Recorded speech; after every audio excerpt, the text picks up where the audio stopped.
बिस्मिल्लाहिर्रहमानिर्रहीम। नाजरीन, hit story के साथ मैं हूं शमशाद मांगट और आज की हमारी हिट स्टोरी है कि नेशनल बैंक ऑफ पाकिस्तान का 10 साल के बाद ऑडिट हुआ है। ये भी मैं आपको बताऊंगा कि 10 साल ऑडिट क्यों नहीं हुआ और फिर इस 10 साल ऑडिट में कितने अरब रुपए का फ्रॉड हुआ, कितने अरब रुपए नेशनल बैंक की इंतज़ामिया खा गई और वो किस किस मद में, ये सारी तफसीलात बताऊंगा। और ये बुनियादी तौर पे ऑडिट तो जो हुआ सो हुआ। ट्रांसपेरेंसी इंटरनेशनल एक ख़त जो है वज़ीर ख़जाना को लिखा है। उन्होंने कहा है कि ये 235 अरब रुपया जो 10 साल के बाद जिसकी निशानदेही हुई है, ये कैसे रिकवर किया जाएगा। और ये पाकिस्तान की नेशनल बैंक के मुंह के ऊपर काला धब्बा है और इसको रिकवर होना ज़रूरी है। फिर नाजरीन, आपको यह भी बता दूँ, इसमें बुनियादी वारदात जो है, जैसा कि हमारे वज़ीर आज़म भी कहते हैं कि माफियाज जो हैं अदालतों से हुक्म इम्तनाई हासिल कर लेते हैं। हुक्म इम्तनाई एक ऐसा सिलसिला है जिसके नीचे बहुत कुछ हो सकता है। जैसा कि मैंने आपको एक बार पहले भी बताया कि साबका दौरे हुकूमत में जब chief justice of Pakistan Iftikhar Chaudhry थे,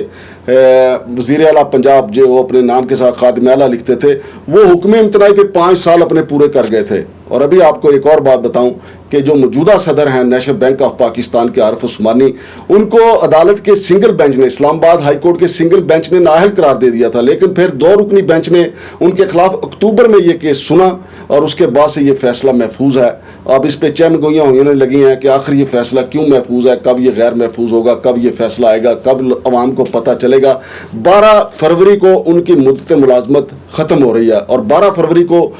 अगर उससे पहले या उसके बाद अदालत ये करार दे भी देती है कि उनकी तकर्री गैर कानूनी थी, तो फिर उनके दौर में जो भर्तियां हुई, जो लोन दिए गए, जो रिकवरीज ना हो सकी, फिर उनका जिम्मेदार कौन होगा। जो वो फैसले कर रहे हैं उनका जिम्मेदार कौन होगा। लेकिन अभी चूंकि वो फैसला आना है, इससे पहले मैं आपको ये बता दूं कि ट्रांसपेरेंसी इंटरनेशनल ने अपने फैसले में, अपने खत में क्या कहा है। जी तो नाजरीन, ट्रांसपेरेंसी इंटरनेशनल पाकिस्तान ने माली साल 2012 से 2020 के अरसा के दौरान नेशनल बैंक ऑफ पाकिस्तान में होने वाली 235 अरब रुपए से ज़ायद की बेज़ाब्तगियों, बेकायदगियों, नॉन रिकवरीज और कवानीन की खिलाफ वर्जी से मुतल्लक इल्ज़ामात के हवाले से शिकायत पर वज़ीर ख़जाना शौकत तरीन को ख़त लिख दिया है।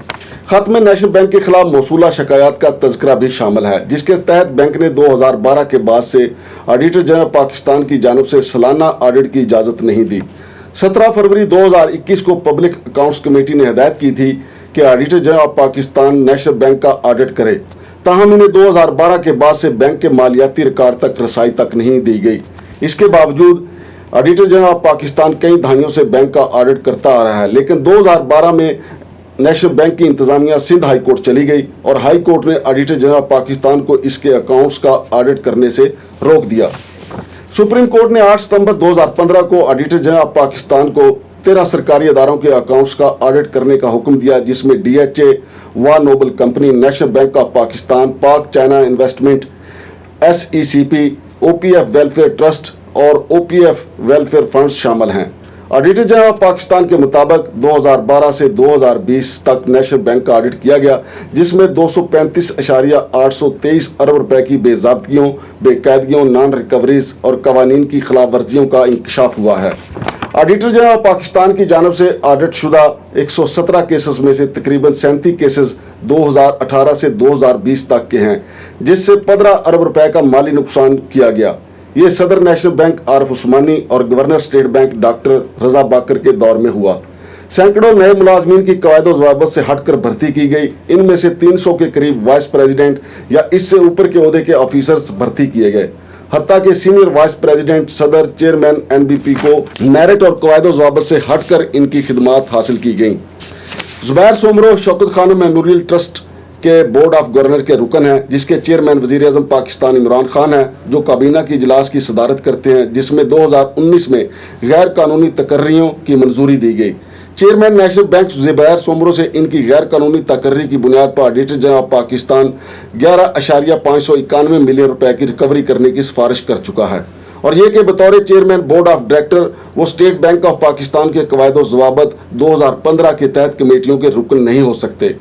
आरिफ उस्मानी से इनकी बतौर सदर गैर कानूनी तकर्री की बुनियाद पर 307.17 मिलियन रुपए की रिकवरी की सिफारिश की जा चुकी है। नेशनल बैंक की जानिब से MS हेस्कोल पेट्रोलियम लिमिटेड को फेवर दी गई और स्टेट बैंक की पुष्पनाई हासिल रही, अगरचे के HPL कर्जा के हवाले से मुतवातर डिफाल्टर कंपनी थी। गवर्नर स्टेट बैंक डॉक्टर रजा बाकर, صدر NBP عارف عثمانی، چیئرمین زبیر سومرو کے عہدوں کی میعاد ختم ہونے جا رہی ہے اور جب تک آڈیٹر جنرل آف پاکستان کے الزامات پر فوری کارروائی نہیں کی جاتی احتساب کے عمل کو دھچکا پہنچتا رہے گا اور قومی خزانے کو پہنچنے والے 235.823 ارب روپے کے نقصان کا ازالہ ممکن نہیں ہو سکے گا۔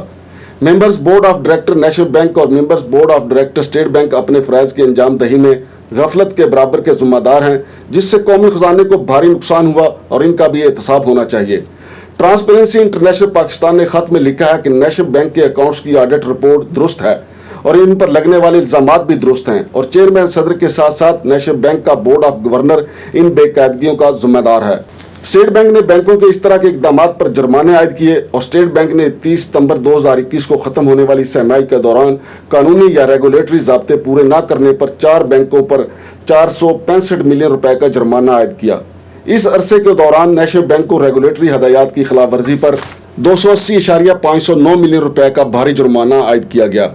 کمرشل بینکوں کو ریگولیٹ کرنے کے لیے اپنے فرائض پر پورا نہ اترنے کے لیے جواب دہ ہونا چاہیے اور اس نے نیشنل بینک آف پاکستان کو آڈیٹر جنرل آف پاکستان، وفاقی حکومت کو بذریعہ وزارت خزانہ اور PAC کے خلاف سندھ ہائی کورٹ میں کیس کرنے سے روکنا چاہیے تھا تاکہ سالانہ آڈٹ کو روکا جا سکے اور یہ کہ نیشنل بینک نے اسٹیٹ بینک کی آنکھوں کے سامنے سال 2012 سے 2020 کے عرصہ کے دوران 235 ارب سے زائد کا مالی نقصان کیا۔ National bank per auditor general of Pakistan کی رپورٹ کی طرح ٹرانسپیرنسی انٹرنیشنل پاکستان نے 2012 میں نیشنل بینک آف پاکستان سمیت دیگر بینکوں کی جانب سے PRI کے غلط استعمال سے متعلق اسٹیٹ بینک کو آگاہ کیا، جسے اسٹیٹ بینک نے ابتدا میں مسترد کر دیا۔ تاہم آڈیٹر جنرل آف پاکستان کی 2015 میں رپورٹ میں 5.3 ارب روپے کا نقصان پہنچانے کی تصدیق ہوئی اور اسٹیٹ بینک نے نیشنل بینک پر 2012 میں 1.5 ملین روپے کا جرمانہ عائد کیا تھا۔ ٹرانسپیرنسی انٹرنیشنل پاکستان نے خط میں سفارشات کی ہیں کہ وزیر خزانہ سے درخواست کی جاتی ہے کہ وہ الزامات کا جائزہ لیں اور یہ درست ثابت ہوتے ہیں اور آڈیٹر جنرل آف پاکستان کی رپورٹ اصل ہے تو پھر اس بھاری مالی نقصان کے ذمہ داروں کے خلاف کارروائی عمل میں لائی جائے اور اس ضمن میں اسٹیٹ بینک کے ضابطہ رولز نیب آرڈیننس 1999 کے مطابق کارروائی کی جائے، کیونکہ یہ کارروائیاں نیب ترمیمی آرڈیننس 2021 کے اجرا سے قبل کی گئی ہیں۔ خط میں کہا گیا ہے کہ ٹرانسپیرنسی انٹرنیشنل پاکستان قانون کی حکمرانی کا نفاذ چاہتی ہے جو کہ کرپشن کو روکنے اور کرپشن کے خلاف زیرو ٹالرنس کا واحد راستہ ہے۔ جی تو ناظرین، یہ تھا ٹرانسپیرنسی انٹرنیشنل کا خط اور اس سے آپ کو اندازہ ہو جانا چاہیے کہ ہماری عدالتوں سے مافیاز کس طریقے سے سٹے حاصل کرتے ہیں اور پھر اپنی کارروائیاں کرتے ہیں اور ہمارے وزیر اعظم بھی بار بار اپنی تقریروں میں کہتے ہیں کہ عدالتوں سے سٹے لے کر جو ہے مافیا اپنا کام نکال لیتا ہے۔ اسی طرح نیب کے بے شمار کیسز ہیں جن میں عدالتوں سے سٹے حاصل کر لیا گیا اور مافیاز جو ہیں وہ قانون کے ہاتھ سے محفوظ رہے۔ اس حوالے سے نیشنل بینک آف پاکستان کے صدر عارف عثمانی سے ہم نے رابطہ کیا تھا تو ان کا کہنا تھا کہ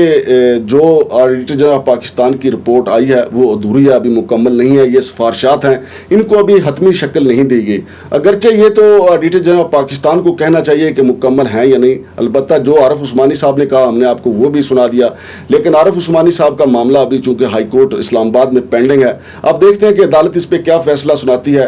اکتوبر 2021 میں یہ فیصلہ محفوظ ہوا تھا اور اب تک لوگ اس کے انتظار میں ہیں اور اب تو ان کی مدت ملازمت ختم ہونے والی ہے۔ تو یہ ایسی جو چیزیں ہیں وہ عدالتوں کو اپنے سر نہیں لینے چاہیے جس پہ لوگ یہ باتیں کریں کہ عدالتیں کیوں فیصلہ نہیں دیتی۔ اب اس میں آپ دیکھیں کہ سپریم کورٹ آف پاکستان نے بھی یہ حکم سنایا کہ نیشنل بینک آف پاکستان کا اور دیگر اداروں کا آڈٹ کیا جائے، لیکن بظاہر دیکھیں آپ کہ سندھ ہائی کورٹ اس پہ بھاری نکلی اور سندھ ہائی کورٹ نے 2020 تک آڈٹ نہیں ہونے دیا۔ اب دیکھتے ہیں کہ جو آڈٹ رپورٹ آئی ہے کیا اس کی سفارشات پہ عمل بھی ہوتا ہے یا نہیں، اور وزیر خزانہ جو ہیں وہ ٹرانسپیرنسی انٹرنیشنل کے خط کو کتنا وزن دیتے ہیں اور اس پہ کیا ایکشن لیتے ہیں۔ شمشاد مانگڑ کو اجازت دیجیے، اللہ حافظ۔